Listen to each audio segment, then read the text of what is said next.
નમસ્કાર, આપ જોઈ રહ્યા છો નેશન પ્લસ ન્યૂઝ. હું છું આપની સાથે હેતલ ભગત. ભારતના વિખ્યાત અર્થશાસ્ત્રી પદ્મ વિભૂષણ મોન્ટેકસિંગ આહલુવાલિયાએ સ્ટેચ્યુ ઓફ યુનિટીની મુલાકાત લીધી હતી. સ્ટેચ્યુ પરિસર સ્થિત પ્રદર્શન કક્ષની તેમણે મુલાકાત લીધી હતી, જ્યાં ભારતની સ્વાતંત્ર્ય ગાથા, ગુલામીથી સ્વાતંત્ર્ય સુધીની સફર, ભારતની એકતા માટે લોખંડી પુરુષ સરદાર વલ્લભભાઈ પટેલના સંઘર્ષ અને યોગદાન અંગે માહિતગાર થયા હતા. મોન્ટેકસિંગ આહલુવાલિયાએ સ્ટેચ્યુ ઓફ યુનિટીની વ્યુઇંગ ગેલેરીમાંથી સરદાર સરોવર, નર્મદા ડેમ અને વિંધ્યાચલ સાતપુડા ગિરિમાળાનું પ્રાકૃતિક સૌંદર્ય નિહાળ્યું હતું. મુલાકાત દરમિયાન સ્ટેચ્યુ ઓફ યુનિટીના ગાઈડે સ્ટેચ્યુ ઓફ યુનિટીના સમગ્ર નિર્માણ કાર્ય અને પ્રોજેક્ટની વિશેષતાની માહિતી આહલુવાલિયાને આપી હતી. મુલાકાત બાદ મોન્ટેકસિંગે પોતાનો પ્રતિભાવ આપતા જણાવ્યું હતું કે સ્ટેચ્યુ ઓફ યુનિટીની આજની મુલાકાત અદ્ભુત રહી છે. સરદાર પટેલે આઝાદીમાં અને તે બાદ આ દેશને અખંડ બનાવવા માટે મહત્વની ભૂમિકા ભજવી હતી અને અહીંયા સરદાર પટેલનું વૈશ્વિક કક્ષાનું સ્મારક જોઈને હું ખુશ થયો છું. પ્રદર્શન કક્ષમાં સરદાર પટેલની ભૂમિકા ખૂબ ઉત્તમ રીતે વર્ણવી છે. આ પ્રોજેક્ટમાં સામેલ થયેલા તમામને હું અભિનંદન આપું છું.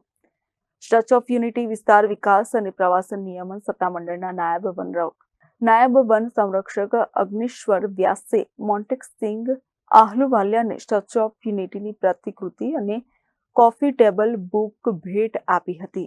Well, we've had a wonderful visit to this statue.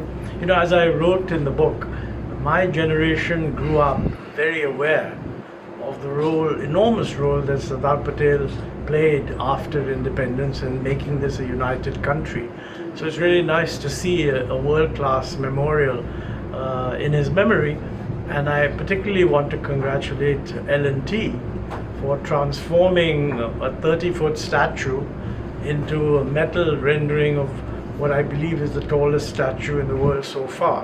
I think it's an excellent job, and the historical introductions through the various galleries of the role that Sardar Patel played is actually very fascinating, and I'm sure that it will spread the message wide. And my congratulations to all the people involved in the project, and particularly in maintaining it, because the real task will be in making sure that larger and larger numbers of people come and find it gratifying, which I think they will. So, congratulations everybody. Thank you.